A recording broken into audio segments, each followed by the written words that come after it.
All right, good morning, everybody. Looks like we're ready to do it again. Today we have 8:30 data with PPI and jobs. So at 8:30, we have the potential for a liquidity gap candle setup. The gamma flip point today is 63.29 on the SPX, not the ES. You know, most of the charts we look at in the morning are going to be on the futures, but these gamma flip points in the morning, that is from the SPX. And look at where we closed on that reference price, 64.50. Remember, we've been talking about these 50s for a while. 63.50, 62.50, 61.50. It's not to say that the round number isn't important, 6,400, 6,300, but we've been seeing the legs go from 50 to 50 and spot on, right? I mean, just ta-da, there it is. Yep. So liquidity gap, go through this often enough, but new faces. So at 8:30, we're going to get a candle, very likely a large candle. And I'm kind of picky about the way I want this candle to present. And just keep in mind, like this example here, we don't have to close the gap. And I get it. You don't see a gap. You see candles. But we're talking about a liquidity gap, not a price gap. So at 8:30, this happened to be a CPI day. We're going to get data, and we want to see the candle move in one direction. This happened to be bullish instead of bearish. We closed in the upper part of that candle, and after digesting a little bit, we continued to move on. Now, this one didn't close the gap, but it didn't make the candle worthless. I'm on a 5-minute chart here. After the 5-minute closes, you can measure the entire candle and then use quadrant lines to mark the 50%, and then mark 150 and 200% higher and lower. We went 150% higher than this original bar. And when we broke back inside that bar, we stopped on its 50% to the downside here.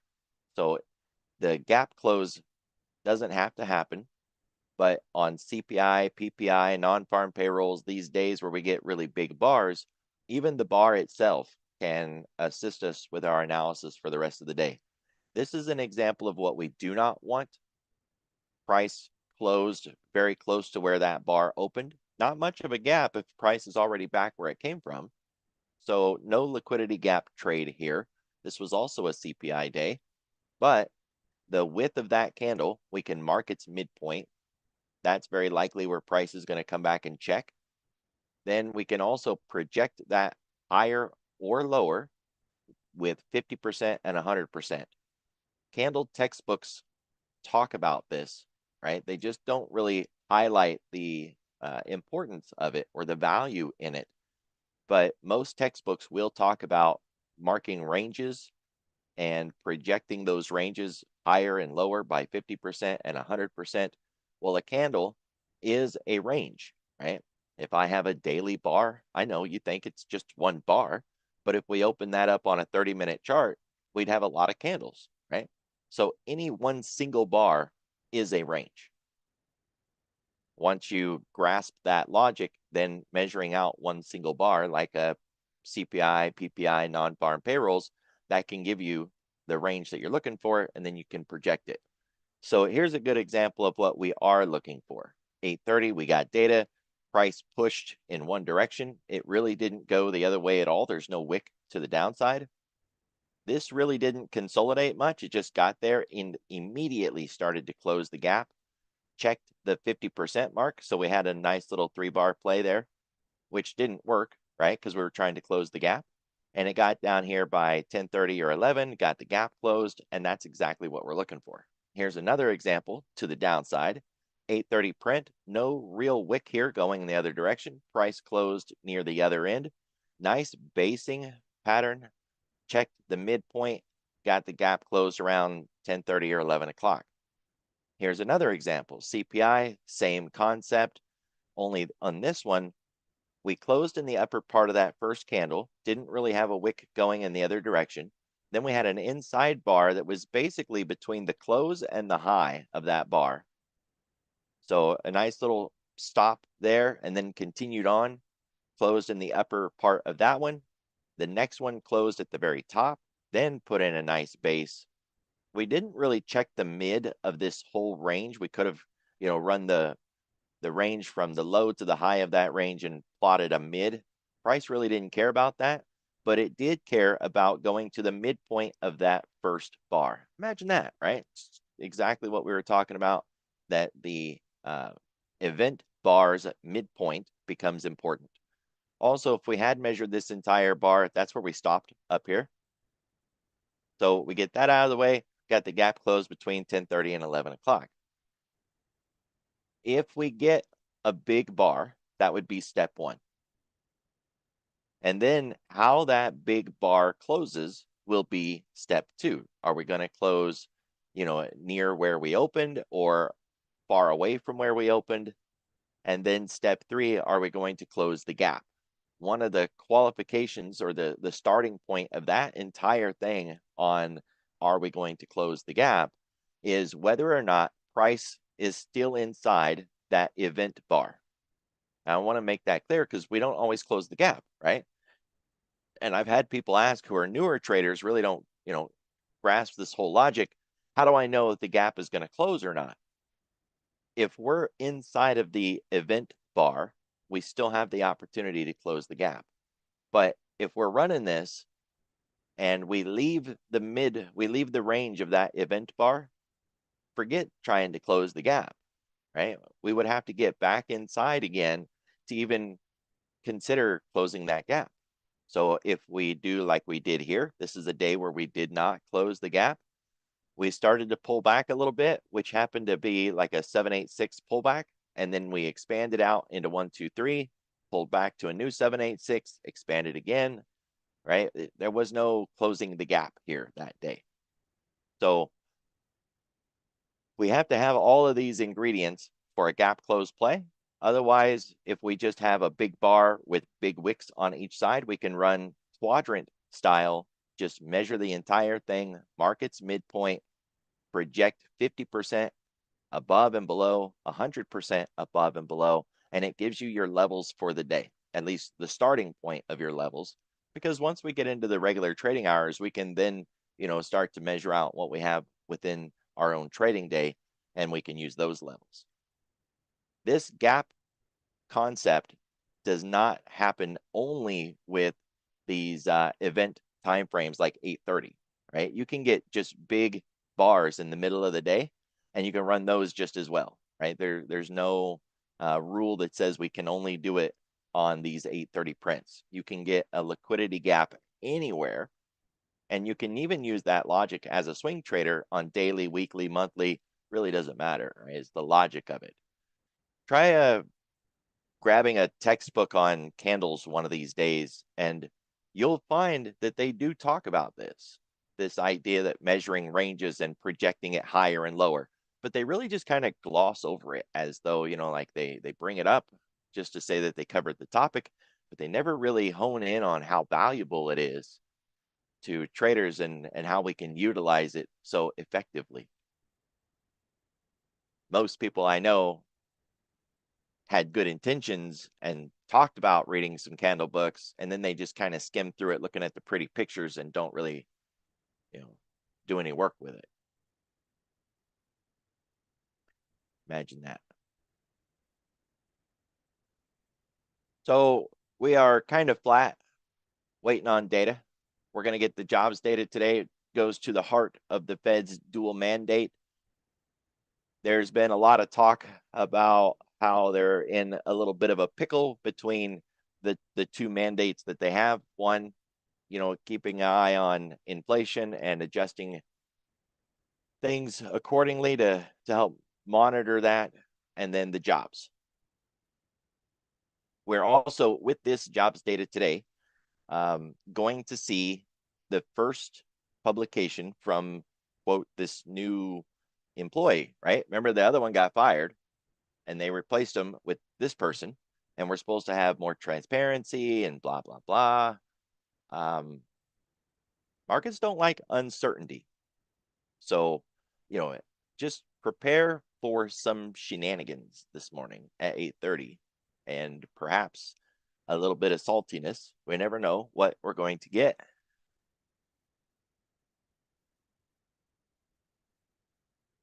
And it's going to be different.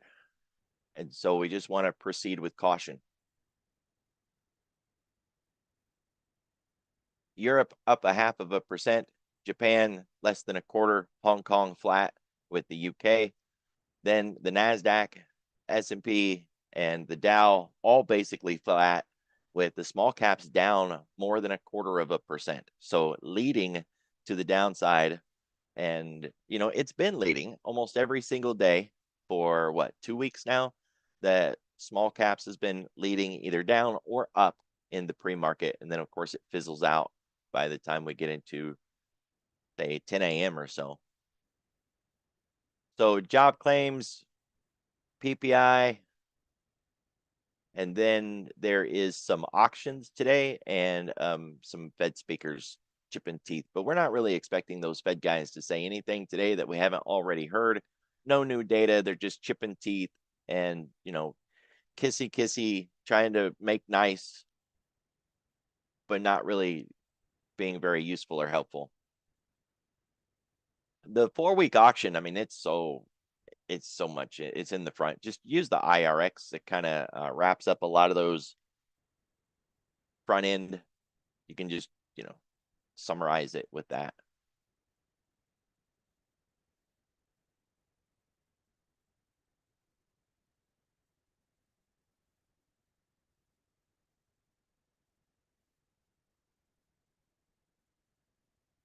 Now they're talking about an uptick in producer prices.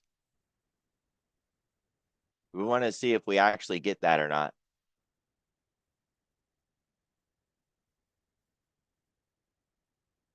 And we still have the really strong consensus of at least a 25 basis point rate cut. Anything that causes them to doubt the idea that we're going to get a cut. I know some people are talking about a 0.5 point, but just a 1/4 point. Anything that takes that off the table or makes them doubt we're going to actually get it can very likely cause this downside move that we've all been waiting on. Pot stocks continue to get a lot of attention. There's, whispers and innuendos and hints that there's going to be a change in the drug class schedule. We'll see. Right. But those kind of whispers always get pot stocks moving around.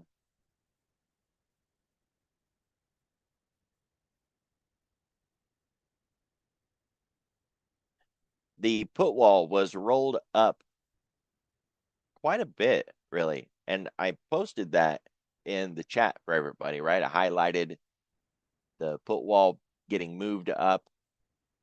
It's the highest that the put wall has been yet. It's really close to the volatility trigger. But zero gamma is still way down here, 63.55. Just kind of keep that in mind. We are a long ways off from that. If we're looking for a significant change to the dealer dynamics, there's an intraday level from like 0-day flows that could give us a closer gamma flip point. But otherwise, from spot gamma, the gamma flip point is a long ways off at 0 gamma level. Overnight volume's fine. Nothing really stand out there except that it's light, as we would expect. If we didn't have data this morning and it was this light, we'd want to go looking around trying to figure out why. We don't always have a why, but the way I've set the system up is that by looking at the overnight volume every single day, we kind of get a feel for what the average is. And depending on what part of the year, the average can be different, right? Middle of the summer, the doldrums, the boring part of the year, it can get kind of light, high 30s, mid 40s kind of thing. And if we're in, some serious downward market moves and say like a bear market of 2022, then we can see some pretty heavy selling or at least a pretty heavy trading in the overnight 70s and 80s. And when it comes in light, they're sitting out or there's a market closed somewhere in the world. Like Japan has a holiday or maybe Europe has a holiday. And I'm just a typical American who ignores other nations' holidays, right? I only pay attention to my own. So it's easy to forget that some other nation may have a banking holiday and that their market just didn't open at all. By using a simple little indicator like this and keeping track of what the volume was in the overnight, if we see it come in light, it's a heads up to go check those other markets. That way you don't have to check them every day, right? There's so many things that we need to check on every day that if we did every single one of them, we wouldn't get anything else done. So this is a nice little shortcut. If the volume comes in at an average level, it's very likely that everybody was here and participating. And if it came in light, then we know, hey, something's up. Either we've got economic events on the schedule early this morning and they're sitting out waiting for that, or there was a market closed and we need to go look and figure out which one of those it was. Short and sweet. To figure it out, just go to tradinghours.com. It's a free website, doesn't cost you anything. And you can see every nation around the world, when they open, when they close, and what banking holiday they have to kind of figure out why was the volume so light. If a nation wasn't closed, then the markets are waiting for something. Then you check the schedule to see what do we have on the books. Job numbers, CPI, PPI, something like that. So we got our breakout of this previous range. We were able to keep it yesterday, even though, we pulled back quite a bit. It's worth evaluating these daily bars, right? There's a lot of information out here for intraday traders. And one of the simple things that you can focus on is how that bar closed. So, basic candle logic 101. Mark a candle from its highest point to its lowest point, mark the mid, and then consider where price closed. Did it close above the mid, below the mid, on the mid? That'll help us get a better sense of that candle's potential. Is it bullish? Is it bearish? Closing above the 50% mark still puts us into bullish category. So even though we gave back a lot of the gains and left that long wick, we still closed above the 50%. Then today, we can still use that mark that we took from yesterday, gauging where is price now? Still above that half? Has it fallen below the half? Did it fall below and get back above? All of those things become relevant based on the previous day's range. And it is just simple candle logic right out of the books, right? I hear so many traders talk about how they struggle to understand what's going on to perform technical analysis. And this simple, basic logic comes out of just candle books, even 40-year-old candle books. I know it's not, glamorous, sexy YouTube videos, but gets the job done. So that's where we are this morning, holding above the previous day's close, holding above the previous day's midpoint. We don't need that 786 there. It's kind of just in the way. If we get a break above 6,500, then we've got the liquidity zone and the 1, 2, 3, 6 up there for the OCC or Doji.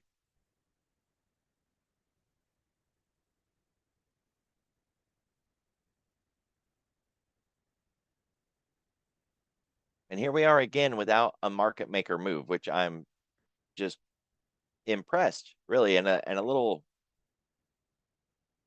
surprised that we don't have it.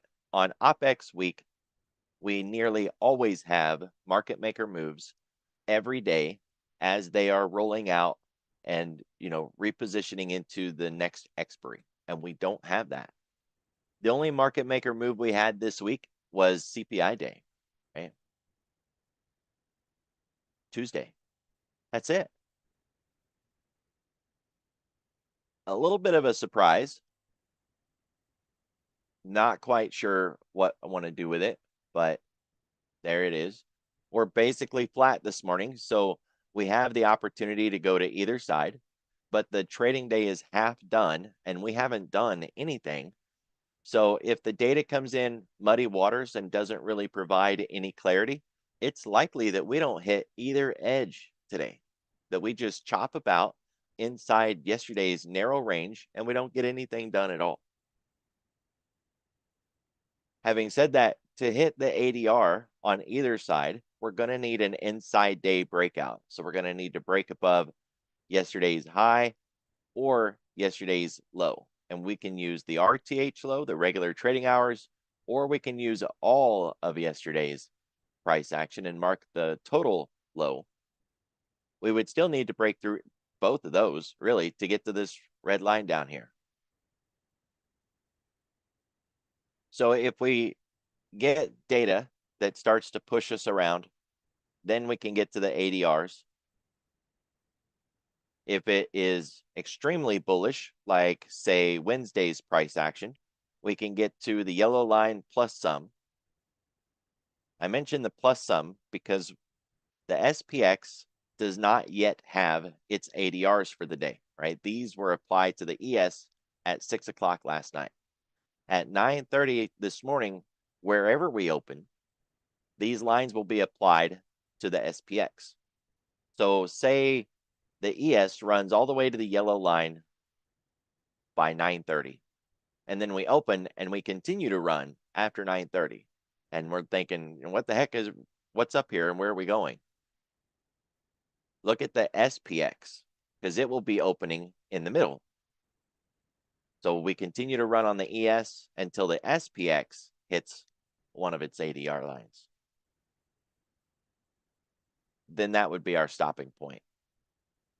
It doesn't always work like that, but I've seen it happen often enough that once the ES gets through the yellow line on either side, if we continue to go, my next tool that I bring up is the SPX with its ADRs to see how far away we are from hitting one of those levels.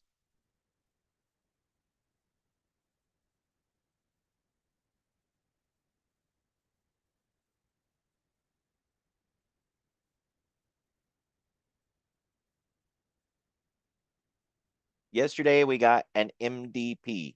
That's a missed daily pivot. This is the daily pivot down here. We never hit it, so it counts today as a missed daily pivot. It was a wide channel yesterday.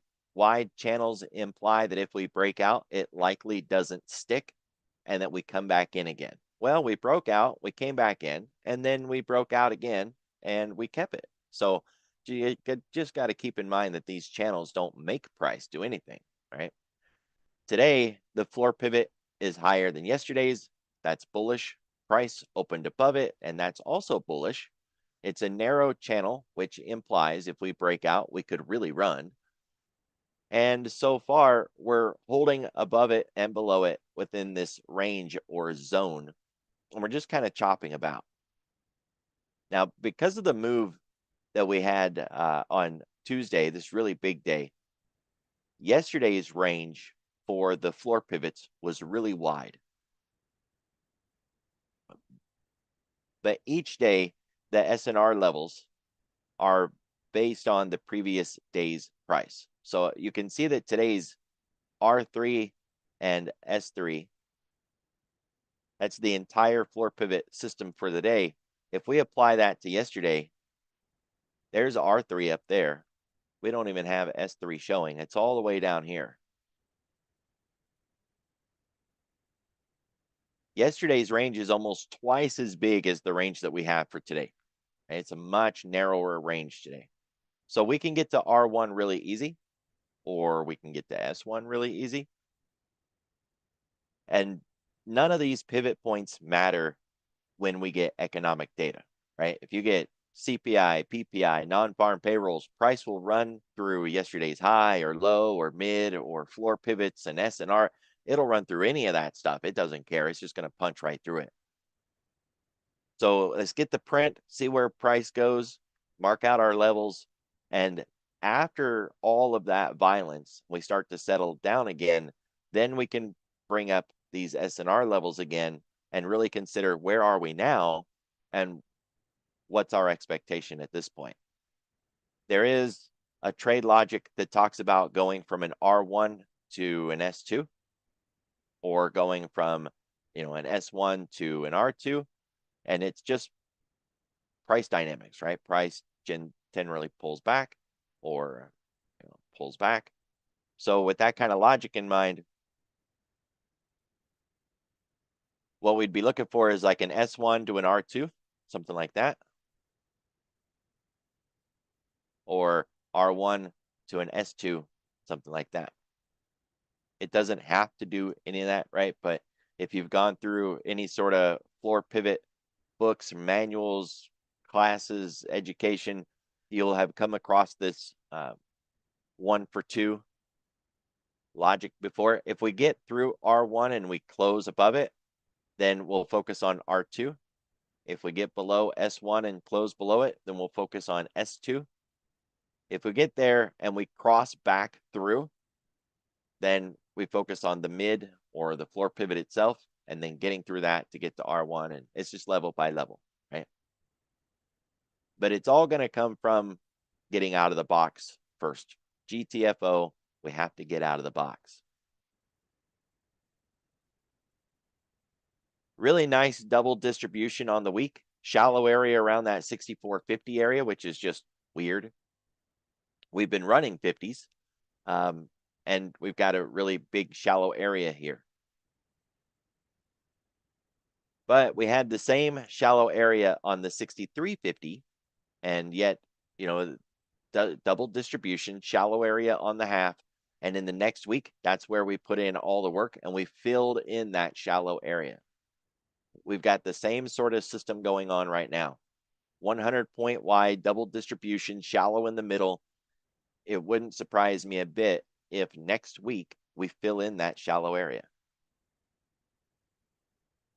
Difference is this was a much wider range, right? This was like a 200-point range, and this is like a 100-point range. Still, we do have the point of control in the upper part, and it's likely that we're going to keep it there unless we give all of this back. Breaking this structural level here, this 64.64, is going to offer us the 50. Shallow areas is where we generally move through relatively quick, right? We came through here fast, so we didn't leave much of a footprint behind. If we break this level, it's likely we'll move back through that really fast and not leave much of a footprint behind again. And then we'll find some structure in the lower distribution, which lines up with this one, and if we need to, 6,400, this one back here.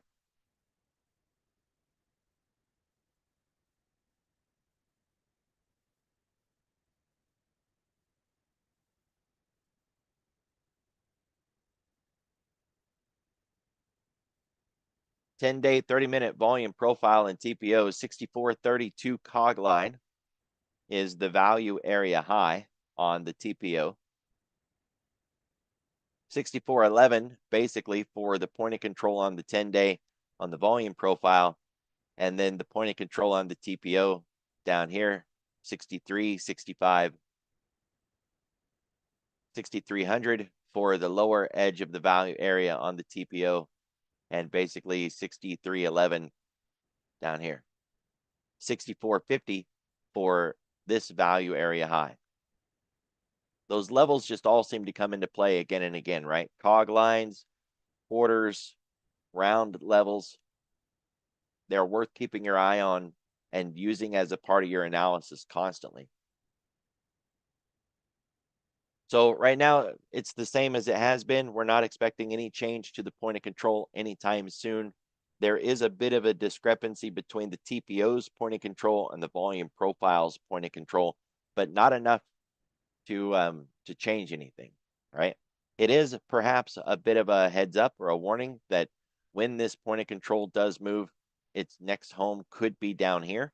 The problem with that logic is we're going to wipe those candles out before we get to these candles. And so this value area, this volume shelf, it's likely to disappear before we even start to take these candles out. So we won't move down here. I know that seems to be the hint that we're getting here, but it's unlikely to work out that way.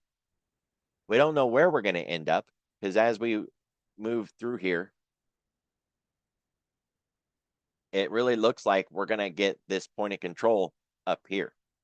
It's where we're putting in a lot of work right now. These candles would all be gone. So all of these different volume shelves will be gone and there won't be anywhere else to go. So unless we build out a new distribution somewhere else, either we come back down here and put more work in, or, we get a lot of topping volume up here that perhaps, develops a stronger resistance, then the new point of control is very likely going to be 64.92 cog line.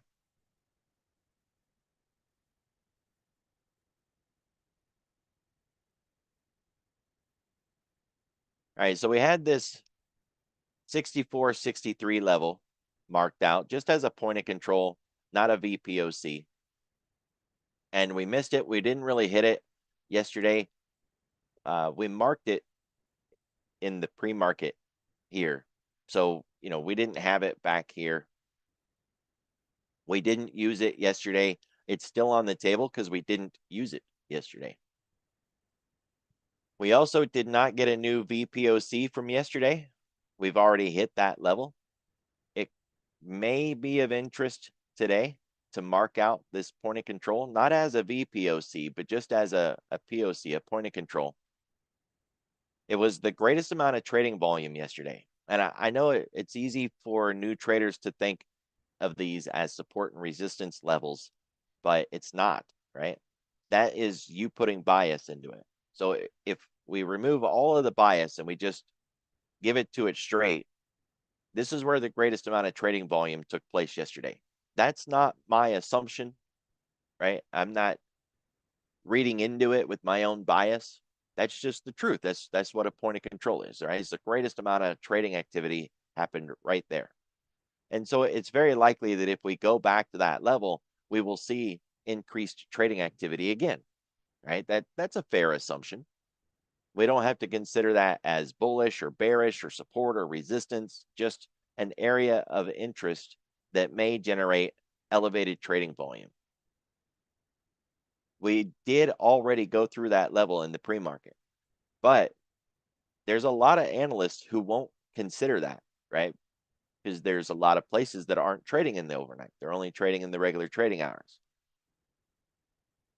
So I'm not saying it's right or wrong. Most of the time, I don't even carry forward a point of control. I only carry forward the VPOC. But this is a strong level of interest for today.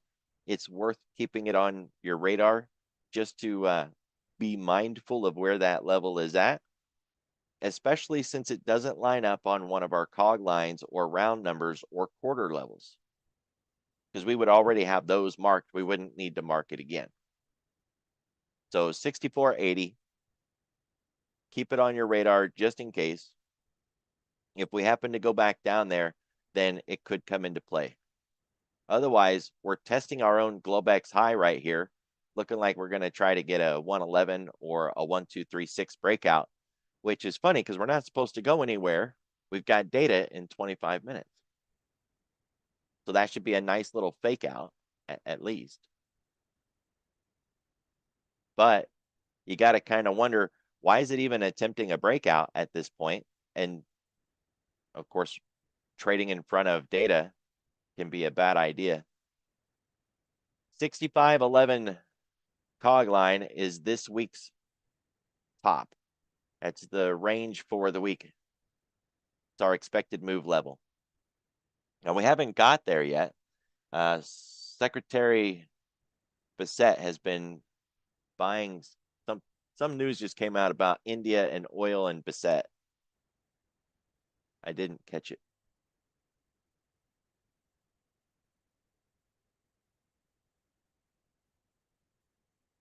What are you doing now?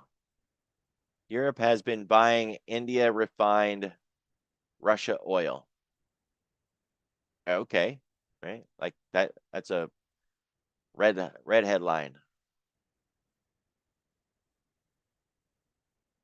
So Europe's been buying Russian oil after it was refined by India. Yeah, that's gonna that could be the headline shenanigans for the day. Which, by the way, we get gas inventories today, right? Yesterday was crude, today's gas. If we're using OCR style analysis, we continue to have higher lows and higher highs, at least higher highs up until this point here. Today's not done, so we don't yet have a higher high, but we already do have our higher low. We've been getting higher lows since all the way back here. Now, when it comes to higher highs, we did stall out here, right? But then we got a higher high and then another one and another one. Those little stalls right there are just heads up, a warning, right? And it was a nice warning too.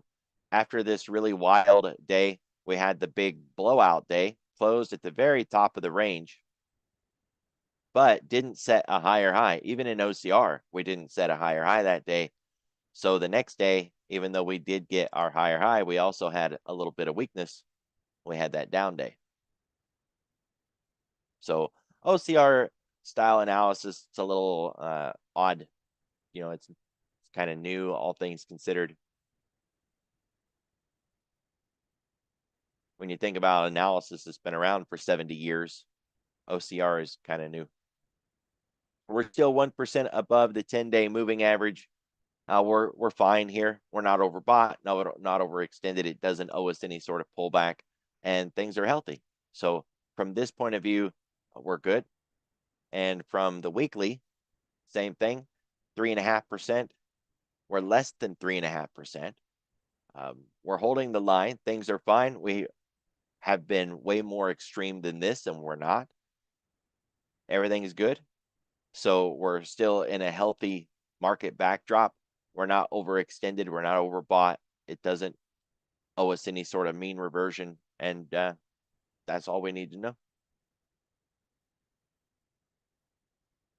Looking at things that are down this morning, Bitcoin, China, China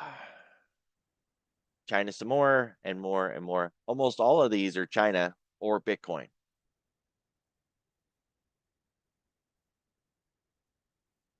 Looking at what's up this morning, the VIX. That's it. Just the VIX. That's all we got. That doesn't inspire, right? So we got pot stocks and we got some biotechnology, but you don't want a rally day on biotech and pot stocks. Plus, with biotech, it's just one little algo print up here. It's not even laying out, some candle structure. So I would put that one in a basket. Crude's up, but considering the moves we were seeing yesterday, I mean, look at the recovery on that thing.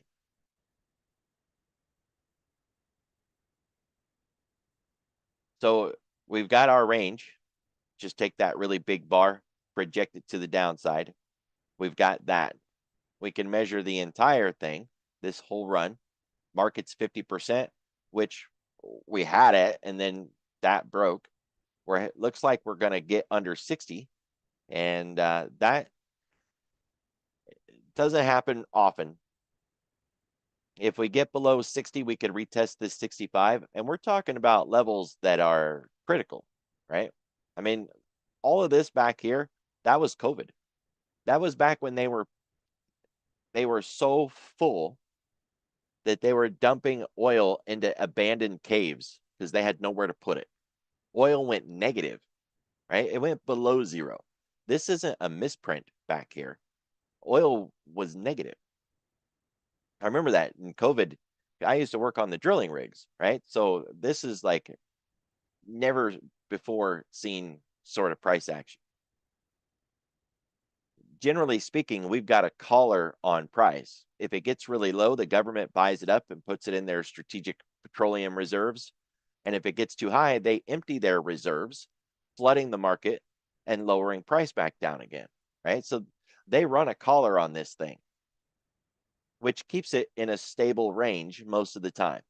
Of course, it can get out of hand with war headlines and that sort of stuff. But for the most part, we just kind of run the range. We are really testing the edges of that range to the downside.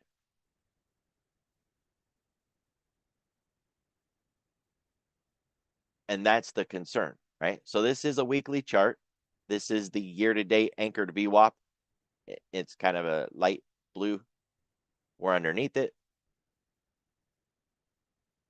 We broke the last structure around that 64.5. We're kind of headed to the downside here.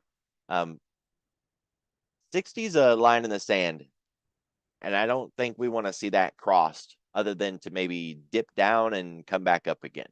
We got back down there in April, right? Think about April, the first of the month, the April 2nd tariff deadline, and then the whole market went crazy, right? And then he capitulated on the 9th. So these lows that we're looking about, and that pop right there, that's April 9, the day that he capitulated and said, no, I was just kidding, and he backed away from all that tariff talk. That was the day that we popped back up on this thing. And here's the April 2nd drop, right? So otherwise, if it wasn't for that sort of backdrop, we wouldn't have seen these moves below 60. We're getting back into that space. Got to be concerned about, what's going to happen at this point. And so crude is still something to really keep your eye on. But looking at, what we need for a rally day or a day where we can really run in the indexes, we got nothing. Bitcoin down 1.5%, China down 1%. Precious metals like silver, gold, they're down, and chips are down. Not enough, but chips are down. It's hard to see how we're going to get a rally today with this backdrop. So once we get into the regular trading hours, yeah, the options flow matters, right? Like the call wall, put wall, options, dynamics, flows coming in. Yeah, it matters. But what sectors are moving, what stocks in those sectors are moving, consider that breadth, just to wrap it up into an easy word. So you got your options dynamics, you got your breadth, and then you got treasury dynamics. One of those three could be the driver to move us higher or lower. But we got to have something, right? It won't be priced by itself. It has to be breadth, treasuries, or options. At this point, we don't have any of them. Of course, it's before 9:30, so we wouldn't have options. We don't have treasuries, and we don't have commodities.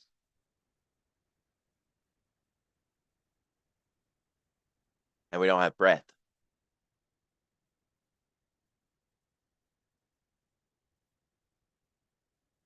We do got the 10-year back down to that 4.2. That's bad enough. But the sort of moves that we see is as important as the number that we are at, right? So if we break this low, we don't want to see that sort of move. No fast moves in the 10-year or the dollar. We don't want those kind of big moves on either one. The dollar moved the day that this 10-year moved really fast here. The dollar did the same thing here.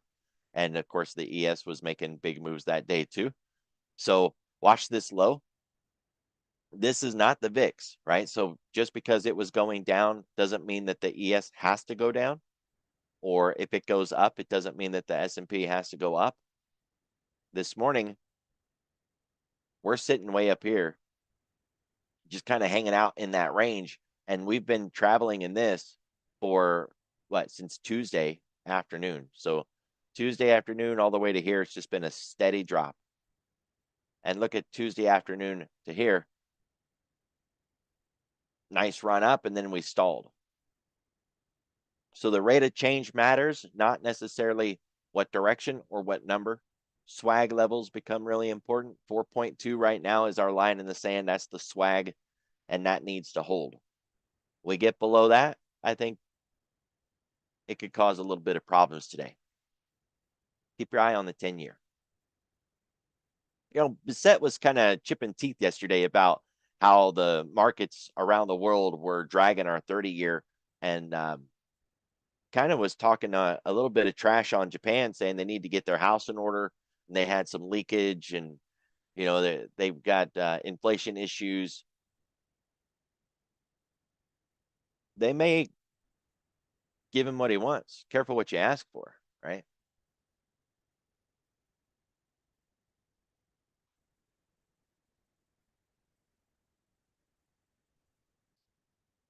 "15 minutes, we're going to get data.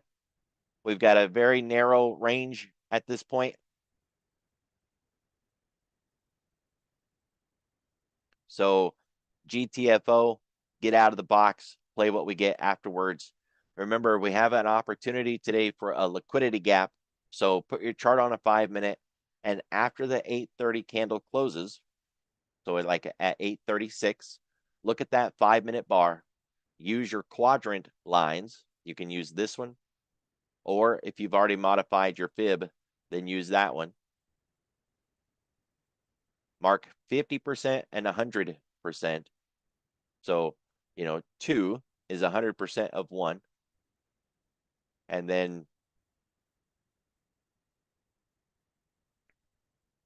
0.5 and -1.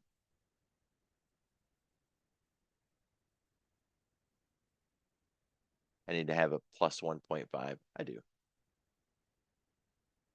There we go. All right. 50%, 100%.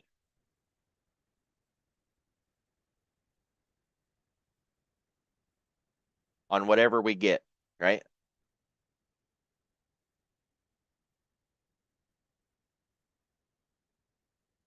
That'll give you your levels to work with until we get into the RTH and we start working with some intraday candles. The distance from the weekly VWAP, by the way, is not extreme enough for us to consider that as a reversion at this point. But if we get, say, 3.5 or 4% away from this to the upside, then we'll start to be concerned. We only got 2% away from it this week, so not really a big deal. Those weeks where we open already 2% above it, and then we try to run even farther and we get like another 2%, that kind of stalls us out, but we don't have that problem at this point. So the weekly pivot is not an issue. We haven't got too far away from it. That's what I got for you guys. Be careful, be safe. Bissett's still chipping teeth. So, we could move around a bit more before data, and then we got data in 12 minutes.